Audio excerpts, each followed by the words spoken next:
and welcome to a new episode of PR360. And I'm your host, Brett Deister. If you could please subscribe to PR360 on Apple Podcasts, Google Podcasts, Spotify, and Amazon Music. Leave a review. It really does help with the rankings. Let us know how we're doing.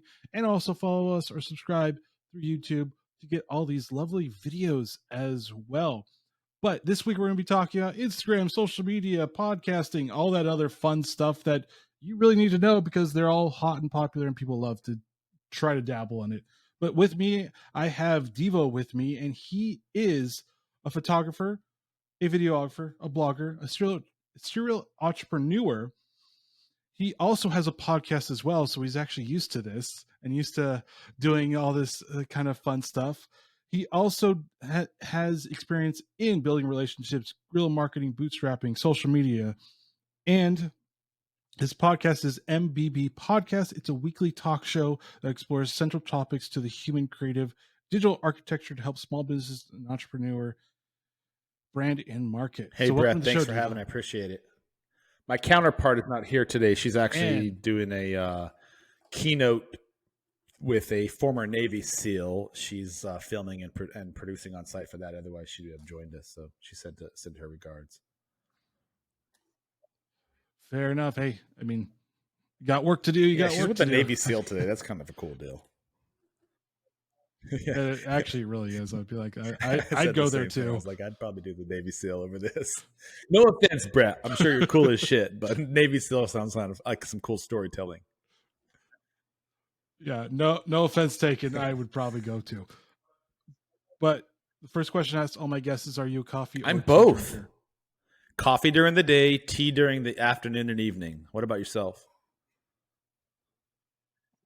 I am mostly both, but I mean, I used to be a barista, so I kind of had to be both because you kind of have to taste everything and experience everything. And so that's what I do. I mean, I make fun of Starbucks, but I still go to Starbucks. This is a funny thing because they're always around. And if you need a quick hit, then I mean, where else are you going to go except for Starbucks if you're in the middle of nowhere? Yeah, so I'm lucky. Charlotte is a brewery and coffee mad city. We have breweries and coffee shops, I swear, on every other corner. In between those are churches.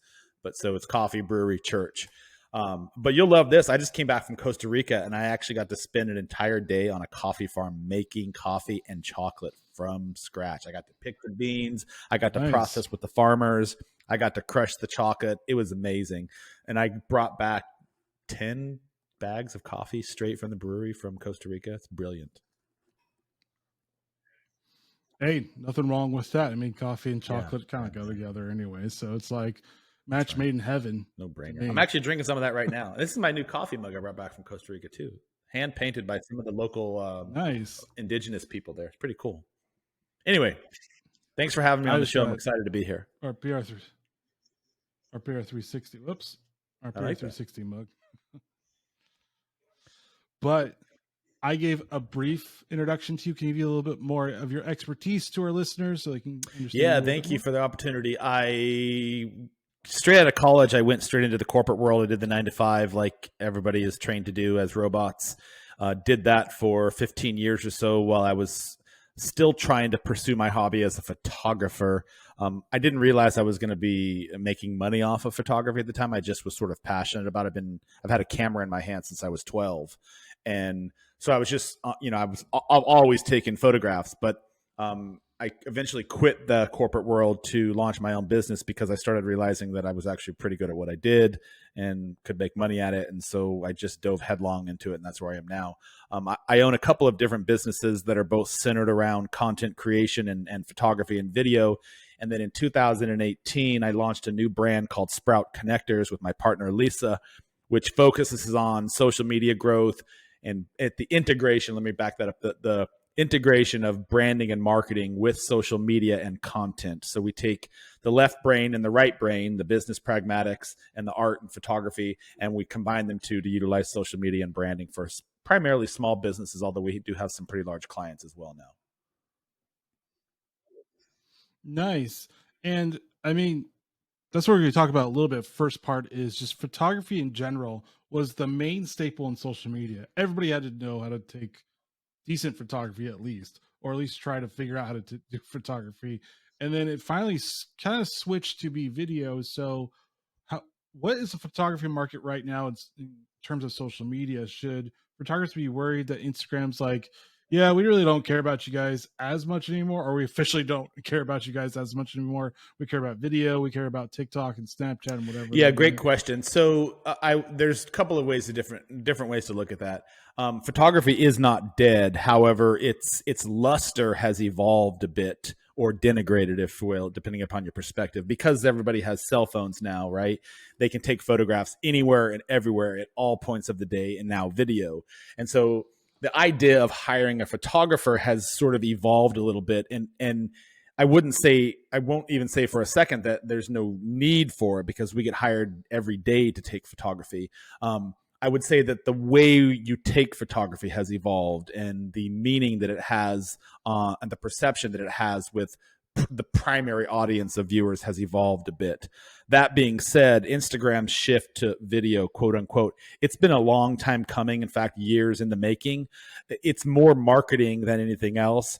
There's still a place for photography, but they just wanted to make the in order to increase their digital advertising dollars, they're now advertising themselves as a video platform so that they can compete with the other video platforms that are dominating the market, and YouTube, TikTok, and Snapchat we talked a bit about in the earlier. So but as you'll see on most of the bigger influencer feeds on Instagram, the idea is not so much to move away from video, it's to start incorporating video and other assets into your content stream with some real purpose and strategy around it. And so there's still a place for photography, of course, absolutely. And so, should they actually pivot to like maybe back to Flickr, because Flickr's actually still around, mind you, or some other spot, or should they actually really stick to crafting it more? I mean, I'm pretty sure photography still has a spot in like website creation, because everybody needs a picture somewhere in their website. So has it pivoted more to like being very specific on where they need to go, or has it been more just refined, and so you really have to know how to take pictures even from your smartphone, because you could take really good pictures, really terrible Yeah, pictures on that's your another great smartphone question. And I'm glad you're asking. I think I would say it's been refined. There's always going to be a place for photography. What I would suggest to anybody who wants to use social media as an application for business development is to be more strategic and purposeful about their reason for being on social media, and to utilize content that speaks to that brand's story. And that can come in the form of graphics, that can come in the form of memes, that can come in the form of showing up on the different platforms that you're choosing. So we're talking about Instagram. As opposed to just dumping selfies on your feed all day long, you should be a little bit more strategic and purposeful about it, and utilizing the various platforms that Instagram offers. So video format, photography format, showing up on lives, showing up on reels, and utilizing all the different tools at your disposal with a very purposeful and in alignment with what your business objectives are. And that's how you'll create some traction within the application itself. Does that make sense? Mm-hmm. And then, like, yes, it actually did. I mean, I think we all should try to figure out how to do better photography, but even the DSLR market has kind of shifted in different ways. It's not as popular as it used to be anymore. Even with me, I'm having several $1,000 video, or basically camera that I'm using right now. I mean, nobody really wants that as much anymore. So the market is shifting, and I think it's interesting what DSLR market is going through. Yeah, I wouldn't say that nobody wants it anymore. I think the type of content that you're producing has evolved a bit. I think today's consumer is really savvy and really smart. And because they can basically thumb through 100 pages in about 60 seconds on their screen, they're really quickly looking for something that's going to jump out, pop out, and resonate with them. And it's those scroll stopping moments that capture your audience, right? And the more you can be consistent about that content, whether it's in photo and or video format, so that you can keep your viewers coming back, that's where the resonance is. And it's gone. You're absolutely right. It's evolved. Instagram used to be about putting out the perfectly curated feed, color coded, geometrically aligned, et cetera, right? And now it's more about the organic, show me what you have going on. It's more about the documenting as opposed to creating now. And you'll see that the people who are having the most success in it have kind of shifted their mindset around documenting their story, their life, whatever it is that they're trying to share with their viewer, as opposed to specifically curating every single piece of photo or content they put out. I mean, what specifically is your opinion of the state of social media? We have Facebook now. The parent company changes to Meta because of the metaverse, which is still weird to me. It's kind of like, okay, and then you have Google, you have YouTube, you have all this Twitter still going on. So, what is your opinion about social media, businesses, and PR type of a thing, and how has it evolved, and what should PR people be looking for or even doing on social media? Should we take this into a geopolitical conversation, or do you want to have a one-dimensional, please? Geopolitically, social media was designed to attract an audience and keep them in that space so that whomever is utilizing that outlet, whether it's Instagram or Facebook or YouTube, the more viewers they can keep glued to their screen, the more advertising dollars they can sell back, right? So that's kind of the whole point of it. Ultimately, every single one of these social media companies are competing for eyeballs, right? The more eyeballs they can keep on their screen and for longer durations, the more they can advertise back to sell that space so they can attract more money. Socially speaking, I think that social media, if you're running a small business in any way, shape, or form, if you want to have any traction whatsoever, you have to be on social media. It never before in the history of our known recorded history of humanity have we had the opportunity to speak to a larger audience of people at a relatively low cost of entry right now. And if you can craft your message very strategically and purposefully about what it is you're trying to share with your audience, why you're in business in the first place, what are the reasons that you show up every day, what are the pitfalls, all the different vulnerabilities that it goes into running your business. If you can tell that story and capture an audience that resonates with that type of story, then you're going to have more success. If you're just showing up to say, hey, I'm just checking off my list, I posted something today, the viewers are so smart that they're going to very quickly see through that and be like, okay, why is Brett showing up today? He's just posting a photo of his cat, and then he hasn't been here for a week, and then he showed up and he posted a photo of like, what's the point of your purpose being on there? So every viewer, because they're so smart, they want to know, what are you doing for me lately? And that what are you doing for me lately can be in the form of storytelling. It can be in the form of a product that you're really passionate about, whatever it might be. But the whole idea is to have a purpose on your social media and then show up and tell that purpose and connect with your audience. And not every audience, just the specific type of people that you want to sell to.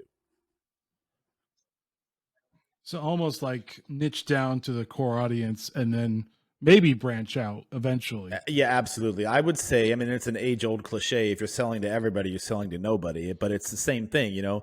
If you're a small business owner, and let's say, let's just use an analogy. Let's say you're a rock star and you're a band that's playing, you know, second fiddle to the main act, right? And so you go into this amphitheater and there's 60,000 people that you get to show up for and sing before Coldplay comes on. I don't even know what your jam is, but let's pretend you're not Coldplay, right? So of those 60,000 people that you're singing to in that big jam-packed stadium, there's only a few of them that have maybe ever heard of you, right? And so you're speaking to them.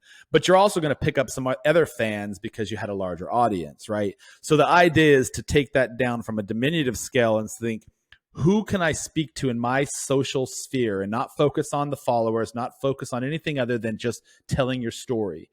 That stadium will slowly start filling with more and more people that are attracted to your song because you're telling your version. You're not just recreating somebody else's version or copying someone else's. You're not just a cover band doing U2 hits, right? You're in there singing the Brett Deester jams that you choreographed, that you created, that you wrote, that you're now singing to that audience. And so what happens is when you start doing that more consistently and you show up on a regular basis with your jam, more and more people start filling just to come see Brett. Does that make sense? And then before you know it, you're the next Coldplay and you're singing to your own 60,000 fan stadium.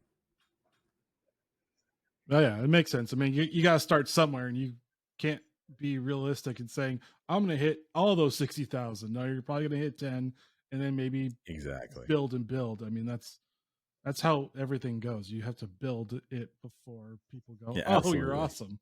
I mean, the small people would probably say that, Well, but the problem I with that, mean, if I may, for a second, so social media in the early days, especially Instagram, there were companies out there where you could buy followers, and so these vanity metrics sort of became the benchmark for success. And we'd see Brett. Do you say Deister or Deister? How do you say your last name? Deister.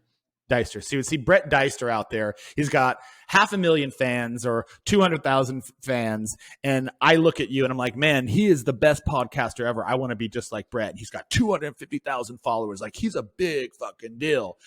Well, 5 years ago, your 250,000 fans might not have even been real. You might have paid somebody for a large swath of those fans, but most people don't know that. So all they look at is the vanity metric. I want to be like Brett. Today, the social media shift, because the social media platforms are aware of this pirating, if you will, of fans, they not only shut that down, but they shadow ban you so that people can't see your content. And there's all sorts of algorithm rules that go into how your content is seen. And we can talk about that if you're really bored. But the bottom line is that each of the platforms want you to consume their content, and they want you to create content on their platform. And the more you do that, the more you show up and engage, the more they're going to give you your dangling carrot and reward you and push you top to the viewer platform. No, I mean, yeah, it makes sense. I mean, I've had those throughout my life where they're like, "Hey, get more followers." I'm like, no, Stay away from I'm it, not gonna do please. that. You'll get in trouble with your social media.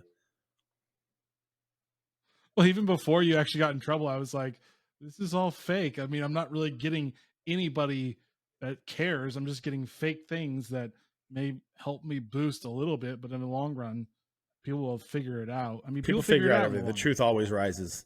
I would suggest for anybody, and if your listeners are relatively new to the social media concept of showing up and using it for business, I would say before you jump on social media just to say you're on social media, is really better understand your business and what it is you're trying to accomplish, and what does that brand messaging look like? Because your brand messaging, whether you're on social media or you're using traditional billboard advertising, should still be very focused and pointed. And if you're not focused and pointed and you're selling, let's just take me as a photographer earlier in my days. When I first started doing photos for money, I was like, I'll shoot your dog, I'll shoot your baby, I'll do maternity, I'm doing boudoir, I'm shooting families over here, I'm shooting weddings over here, I'm shooting headshots over here. And people will come to the website like, what the fuck's this guy do? He's all over the place. And early on in your business world, you're like, yeah, man, I'm a well-rounded Swiss Army knife. I can do everything. But what happens is you're so unfocused in what you really are passionate about doing, is that your message to your audience becomes unfocused, and they're not really sure, are you this or are you that? Are you this? What do you want to be? So social media is the same thing. If you can get your messaging down on who your core audience is, what your core product is, what you're really passionate about doing, and really niche into that, you'll find that your messaging sort of takes care of itself, because now you're talking about the things that you really want to be doing, right? Yeah, I mean, you could even do that for podcasting too. You can't talk about everything in podcasts because then people go, I don't know what you're really talking about. Even me, I had to niche down my own podcast from what I originally did to just being very specific. This one's very specific too, because if you try to like talk about everything to everyone, you're You're talking to nobody absolutely spot really. on. And we're actually finding that out in our podcast, Mind Body Business. We felt like we were pretty focused on finding entrepreneurs, solopreneurs, business owners who were sort of in the modalities of mind, body, business in that intersection. But what we found early in the process is that we were sort of having a yogi over here, and then one day we had a plant healer over here, and the next thing we had a CEO, and then like people were like, what's the podcast about? So we even found that out ourselves early on. We've really been fine-tuning that as well. I mean, it's a great kind of segue into podcasting because podcasting exploded, especially during the pandemic. I was there before it actually happened. I was there on the rise of it, basically. Like 2015, 2016, it was going up, but it wasn't where it was during the pandemic. And podcasting is great. The analytics behind it, not so great right now. I'm still trying to figure out how to actually utilize a lot of the analytics, but I mean, for PR people that are like interested in knowing how to do this, should they actually start one, or should they be guests first and figure out what they need to do? Because I feel like brands are going, "Oh, we need to start a podcast. We need to start a podcast." It's like, okay, but what are you going to talk about? Yeah, I think not really dissimilar to what we just said on social media, that if you are going to have a podcast, that's great, but you have to know it's a lot of work, and you know this. From the pre-production to the post-production to finding real guests to having real things to talk about on the show to being able to then take that and translate that into an audience that actually gives a damn to listen because everyone and their mother is now podcasting. It's an arduous task, and it's going to take some time to gain a foothold on that. Most of the really successful podcasters, they've been doing this a bit of time now. They're producing multiple podcasts in a week. I don't personally have time for that. So what I would suggest is that if you're going to podcast, just like your social media, be very, very purposeful about that. And if you're not sure if you really want to do podcasts, what you said earlier, I highly recommend hire an agency to get you on as a guest and borrow other people's audiences. You have zero production costs. All that you're charged is your time, and you get to show up like you and I are doing right now and speak to someone else's audience to expose your personal slice of the world, and then play around with it. See if it's something you like, and if it feels good to you, if you have a good voice, if you show up well, if you're relatively charismatic, if you're intellectually thoughtful, and you can actually provide some sort of value proposition to the guest, then you might want to consider launching that into your own show. But I don't know that I would say, hey, just jump into a podcast just to have a podcast. Be very purposeful about it. It's true. Never do what I did. We kind of sort of jumped in. I was like, oh, let's just try this out. But that was like 6 years ago. So you kind of could get away with it. Right now, not so much getting away with it. And I mean, we could pivot over to like drop in, drop out audio, which is Clubhouse, Spotify Green Rooms. LinkedIn's going to try to do it. Twitter's already in it. And Facebook's going to try to do it as well. I don't know if they've officially launched it quite yet. But I mean, how did podcasters or PR people try to figure this out? Because Clubhouse is different from podcasting because you actually are live, and podcasting you could be live, but you really aren't. It's pre-recorded as always. So if they're trying to do podcasts, are like, let's just do Clubhouse instead. It's kind of like, well, you're trading off from things because you always have to be. Yeah, I wish I had the secret sauce to this, because I'm just like you. I'm trying to get my podcast out to a larger audience, monetize it, make money from it, find bigger guests, show up as a guest on bigger shows. So for me, it's really been, I'm kind of like you. I started doing this pre-pandemic back in 16. I would just show up on a weekly basis and just talk about, random meanderings going on in my journal or my head, right? And then I realized, like, there's only a few people listening to this. What's the point? So I think for me, podcasting is an opportunity for me to meet and connect with other people that I might not have had the chance to do. So I would have never met you had I not shown up on your podcast. And who knows where this relationship might cascade. Like, maybe you and I end up doing a collaboration together somewhere. I have no idea, because many of my guests are now, I'm actually in a business partnership with one of my guests. We launched a new brand where we're doing some stuff together. The guest we had on this morning on our show, we're going to be doing some retreat-based activities together. So for me, showing up on a podcast, it's sort of just part and parcel to my overall digital strategy. I have social media, I have a strong website presence. I have email funnels that are built in place. I have a newsletter that goes out to talk about all the things. It's just one more piece of ammunition that I have in my tool belt that enables me to speak to a larger audience. And because we utilize our podcasts, when we produce it, we put it on social media, we put it on LinkedIn, it's on Facebook, we have it in groups, we have it on social media. We're using it effectively to get SEO out of it so that it just generally works with everything that we're doing on the rest of our marketing. Does that make sense? That's a long-winded answer, but yeah. Yeah, it does. I mean, for me, if I look at the drop in, drop out craze, I'm calling it a craze right now because it's still relatively new and we don't really know where it's going to go. I almost see this as a mirroring of what Twitch was when it first started off. It was Justin.tv the first time it started off. It was all about vlogging, and then gamers got a hold of it. And they just went, we're going this way, and they're now Twitch, and every gamer is trying to be the next big streamer, basically. And I see Clubhouse trying to like do that. And the audio space, and maybe we should look at this more of a streaming schedule slash this is how where we're going to stream, what days we're going to stream type of a thing. Maybe we should start looking at it that way instead of just I don't know what this is. This is just weird. Well, yeah, I'm not really sure the future of podcasts. I have a couple of theories which we can talk about, but I think if you're considering going into the podcasting world, there are a few reasons why it's sort of critical.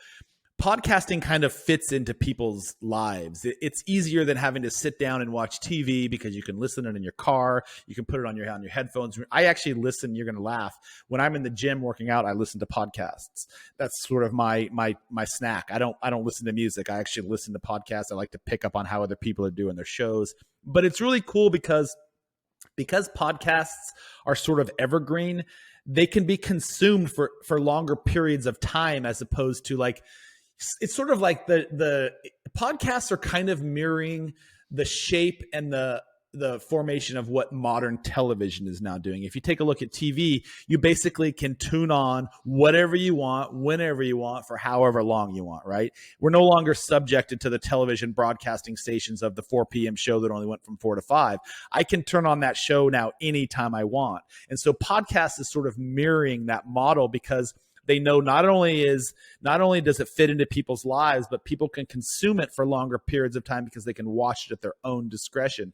And right now, there's not a lot of competition in podcasting. Like there's a lot of people podcasting, but because it hasn't become, how shall we say this, equivalent to like broadcasting television where you're paying, $3 million for a Super Bowl spot, people can still jump into it because the technology is basically free for the most part. I mean, you can literally start talking today if you wanted. So I think there's a lot of reasons why people should do podcasting, but even before they do that, I would suggest that they have a purpose behind it. That's fair. I mean, there is a term called pod fade where you start it and then you just go down. You just don't do it anymore. You eventually just stop. So there is that type of thing. And I mean, what you said, you're actually not really that far away or that odd because a lot of people do actually listen to podcasts while they work out. I think that was part of the study that they did for metrics. I subscribe to Pod News, which basically gives me all the podcasting news, and it's an email newsletter, and they give me all the news that I need to. So I stay up on the industry because there's a lot that goes on within the podcasting space. But you're right in line. A lot of people do that where they're working in the garden while they're working out in the gym. Like it's varied on the podcasting listening behavior. I think I saw some data recently that around 20% of people who are actually in the gym listen to it that way. So, but my friends always make fun of me. They're like, I work out at a CrossFit gym and they're like, well, what are you listening to do today, nerd? And I'm like, what does it matter to you, bro? You do you, I'll do me. Like, if you want to go listen to some hip hop or rap while you do your tire swings, I don't give a shit. Let me just listen to what I want to listen to. So, yeah. That's fair. But I mean, moving on to, we talked about podcasts, talked about photography, social media, but now like video, because I feel like video is like the hot topic for now.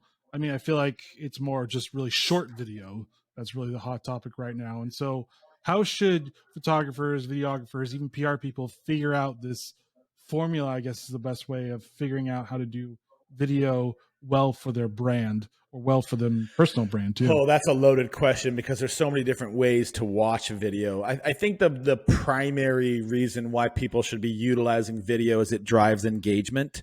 It's sort of like we started off with reality TV 10 years ago, 15 years ago, and you've seen where that's gone. It's still, you can watch any type of show from literally anything. You go into Netflix and there's people learning how to grow cactuses. We had a guy in our podcast a couple weeks ago that we saw on a show on Netflix where he's a seed. He sells sprouts. Like all he does is talk about sprouts for diets. So like you can literally find anything you possibly want.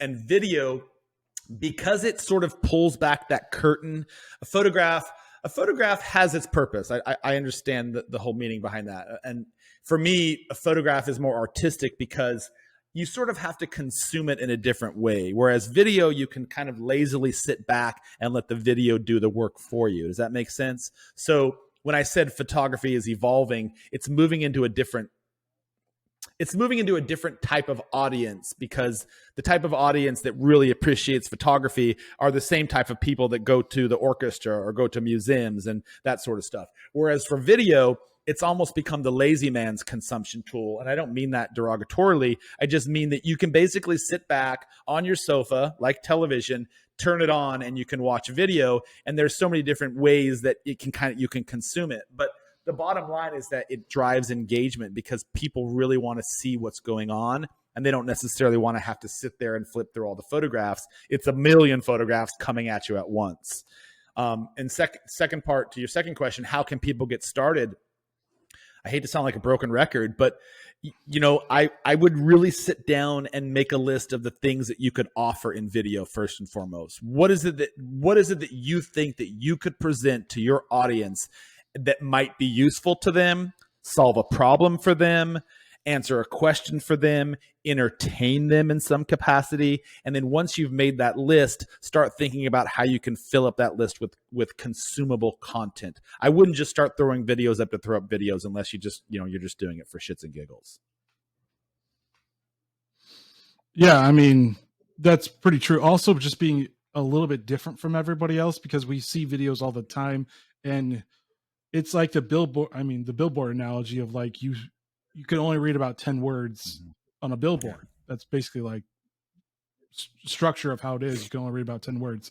And so it's almost that stop moment on your smartphone too. Like the billboard analogy goes to the stop moment. You stop because you're like, oh, something different, something I haven't seen before. So it almost seems like you need to put that in it for your plan as well as everything else. Yeah, you're absolutely right. And just from an advertising perspective, I might be off on these numbers, but I think the average buyer before they make a purchase goes somewhere between 5 and 8 different websites before they make a purchase. So and just think about your own buying patterns. Like, let's say you're trying to decide what to have for dinner tonight. You're right. So what do? You go to Google. You go to Google Maps, you look up restaurants nearby, and you take a look at the menu, and you probably look at 3 or 4 or 5 different menus or different restaurants if you've never been to any of them, right? So what video has done is it's closed that viewership numerology gap for potential buyers, because that number has gone from 5 to 8 to now 1 to 2 if you have video. And that's a real data point. If your website has a video, or your social media has more video, and a shopper is doing advanced recon to sort of check you out, they're going to be more inclined to stop on your website or your social media if there's videos outlining what you do, who you are, how you do it, why you do it, and what sort of impact that you're making on them. And so just from a sheer viewership advertising capacity, video has that power to compound and shorten the gap between viewability and purchasability. It's true, but I'm very obsessive when I buy stuff, especially when it's big item stuff. I think I bought a laptop, and I think I watched like 4 videos, looked at 5 different articles just to get one laptop. I'm a little bit obsessive about like, what am I buying here? What am I getting myself into? Yeah, but I would, again, my numbers might be off, but I would suggest, given the fact that you're doing the things that you do in the space that you operate in, you're probably sort of an anomaly from the general data numbers, I would imagine. Most people probably don't do that much research. They probably are just going to, I mean, of course, the numbers don't lie. Not probably. Most people don't do that. Oh, true. I'm pretty sure in people's wheelhouse, like tech for me, like that's in my wheelhouse. I'm a little bit obsessive, and I'm probably an outlier to the 5 to 8 type of rule, because there's always outliers in almost every data point where there's people that will actually not read or watch as much, and there's people that, like me, do too little. So think about that from a perspective of your business and what you do. So if you consider yourself an outlier and relatively unique, you obviously have a juxtaposition and a disposition about your purchasing patterns, right? So you probably want to attract people that are sort of appreciative of that sort of capacity. Like maybe you're starting a tech review company that's going to take all the different fantastic pieces of technology out there and do all the analytical, pragmatic data review on it to make sure that this is really going to match somebody. Sort of like a CNET, for example, right? So the type of person that you're going to be marketing to is not going to be Grandma Phoebe across the street who doesn't have a TV, who doesn't have a cell phone, that sort of thing. I know I'm being very vanilla here with this example, but the whole idea is that if you're going to be creating content, whether it's photo, whether it's video, whatever it is that you're creating, you want to create content that speaks to your audience because that's what you're going to be ultimately trying to sell to. I mean, that even goes to what is kind of your obsession in your business type of a thing, because that's where you're going to hit the most customers that you want. And that's where we go back to that brand messaging thing. If you know what your brand message is, if you're really clear about what you're saying to your potential buyer, you're telling me that you're very clear about what your business operation sensibility is. Like, you clearly know why you wake up every morning and put in all the hours that you do, why you're investing all this energy and resources into what you do. And if you can figure that piece out, then you've got your brand messaging figured out, because that's the type of stuff that you're going to share with the people. And don't sell. Nobody wants to be sold to. We're sold to all day long. Just show up and talk about the things that matter to you. Why do they matter? How do they matter? What do they matter? What's the impact? What's your value proposition that you're giving back to the world? People want to know what's in it for me. They don't really care about what you're selling. They want to know what sort of an experience can I get from going on Brett's podcast with him or buying his product? How is that going to make my life better, smarter, stronger, faster, cleaner, prettier, whatever their objective might be as a buyer? Mm-hmm. And then even moving on to like more broad content creation and PR people, like how should they figure out this almost multi-channel, multi-strategy type of a thing? Because PR used to be just, especially when I went to college for it, it was all about the press release and getting to know your reporter and the journalism and making sure you're on point with that. Also, just making sure that you read up on everything that's going on within your industry. Now it seems like it's like, yeah, the writing is important still, like no doubt, but also the picture taking, the video, like we said, maybe even audio content. So, I mean, how do they keep it all in line? Because I'm pretty PR people, we're great, but we can't be great at all this other stuff too. We'll probably be pretty good. I would say start with your low-hanging fruit. What can you really capture and master early on in your process? Understand which of the channels that you feel the most draw to, for whether it be LinkedIn as a business owner, whether it be Instagram or Facebook or Meta, whatever the hell they're calling it now, or Snapchat or whatever it is. I wouldn't suggest picking all of them. I think it's okay that you have some ancillary content that floats around in there, Clubhouse, but I would find one or two channels that you really can invest some time and energy into and be very purposeful about and really attack those. And once you've built up an audience on those channels, once you've built up some resonance on those channels and sort of made a little bit of headway into them, that's when you can start to play in some of the other sandboxes. Because what's cool about having that foundation, right, is that now when you join Clubhouse, you can invite your fans that you've built up on Facebook or Instagram or LinkedIn and say, hey, guess what? I'm going over to Clubhouse today for the first time. I'd love for you to check out my channel. And so what happens is you now are doing the cross integration marketing, and you didn't have to necessarily work at all of them at once, because it's just like anything else. If you water down your product early on, you only have so much resources at your disposal. Like, I can only give up so much time, right? Like, people are so obsessed with Gary Vee, and I love Gary Vee. I've read all of his books. I followed him religiously for years. But Gary Vee has a staff of 150 people. You know, Gary Vee's not showing up on every single channel every second of the day. He has people that are doing that for him. But he started somewhere. He started on YouTube. That's where he really dominated. And then he jumped over to Instagram or Facebook, and then he got that dominated. But each time he started in one silo or two silos, worked them till he had magic going on, and then he moved into the next space. And so your social media strategy, your PR strategy should sort of be the same thing. And just to use me as an example, now that I'm just talking bullshit, I just hired for the first time, I've been in business for 16 years, social media now for really strong, going for 5 years. We just hired our first PR firm that is actually going to now take everything that we've built and now exposing us to a larger audience of people that are kind of bigger, higher hanging artifacts in the digital world so that we can start showing up in a different space. But I couldn't do that if I had nobody following Instagram. No one's going to want to talk to me if I'm just a nobody showing up nowhere, right? It's like the schoolyard kid that you've never seen that just moved in from Nebraska. He might be a badass football player or whatever sport you're playing, but we've never seen you play, so you're going to be the last one picked. Yes, that's fair. I mean, you got to start somewhere, and you always got to pick that one, because if you try to do too many of them, I remember just doing content as a PR person with like different companies, and it was difficult to like do different types of content and different types of writing by myself, because it's like I'm writing like the same message 8 different times, and I don't even know how well I'm doing all those 8 different times. Spot on. And fun question for you: how would you approach the future of photography? What would you like to envision? Really what I would like to see is some sort of accreditation involved in photography. I've always been a big proponent of this. There's too many people out there who are photographers who have bastardized the selection process just because they went down to Best Buy and picked up a really expensive camera.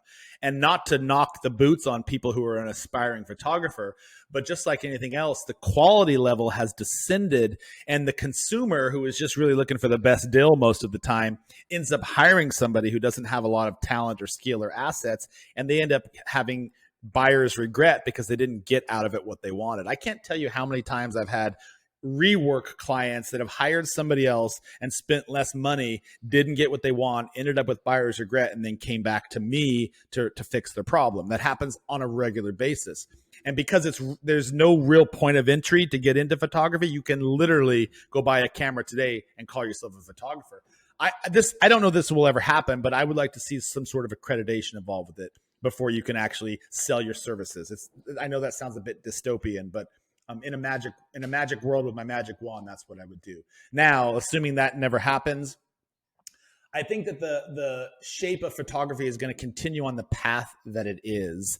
And the buyers, through experience, are going to become more filtered and fine-tuned. So you're always going to have your people that are going to buy your Craigslist photographer, if you will.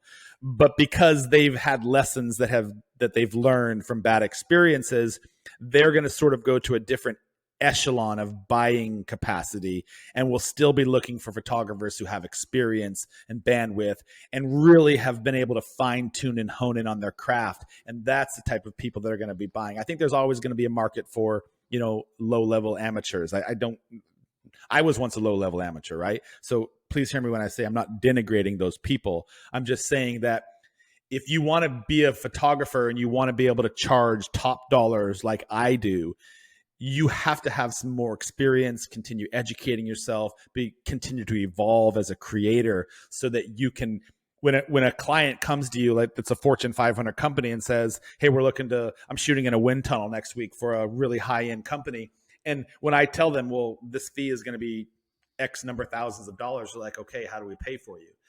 If I didn't have any experience or bandwidth doing that, if I didn't have a portfolio, if I didn't have a social media, if I didn't have a digital website that showcases all of that, I would not be able to charge those prices. So I guess this is a monologue, sorry. I guess the long and short of that is there's two sides to it. As a creator, continue to educate yourself and perform your craft and get better and better. As a consumer, the consumers are getting smarter and smarter and more evolved, and those two will eventually intersect and collide because that's the natural segue of things.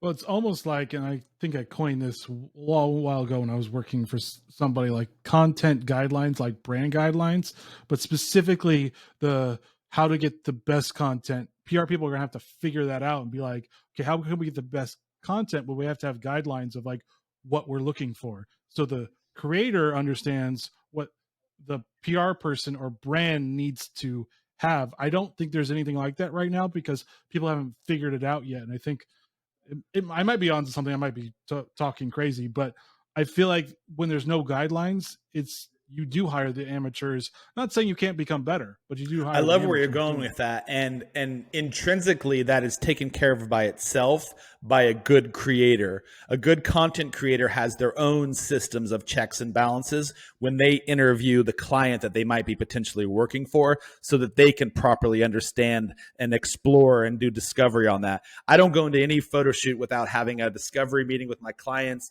I make a list of all their wants, the things they don't like. I want to understand their vision. It's a relationship. It's all about building that relationship so that when you get in bed with the client, you're very clear on what the value that they're expecting from you, what are their KPIs, their ROIs, whatever other terms that they expect from the job. And that's intrinsically taken care of by good creators. But you're absolutely right. Every business should know before they hire someone what they want out of this job. And if they haven't sat down as a buyer to better clearly understand that, then they should take a beat and step back and do that. Otherwise, they're going to end up with a product that they didn't want. All right. Any final thoughts for listeners? I would just say don't focus on the outcome of anything. It's no different than life. Like if you're going to become a content creator, if you're going to be starting a social media presence, be strategic about it, be purposeful about it, and get in for the ride. There is no such thing as instant success. Like it doesn't exist. You may have different types of success along the way, but if you ultimately want to be a badass at what you do, invest in yourself, invest in the process, continue to learn, and don't focus on the outcomes. Stay into the space of working until you can get where you want to be. Great advice for our listeners. And thank you, Deevo, for joining PR360 and sharing your knowledge about photography, video, podcasting. Man, it was a and pleasure. I content appreciate creation. the opportunity to speak to your audience. Thank you. And thank you for joining PR360. As always, please subscribe to PR360 on Apple Podcasts, Google Podcasts, Spotify, and Amazon Music. Leave a review. It really does help with the rankings. Let us know how we're doing. And while we watch these videos, join us on YouTube or Facebook as well. But join us next week as we talk to another great thought leader in the PR industry. All right, guys, stay safe. Get that content creation up and figure out what you want to do. See you next week. Later.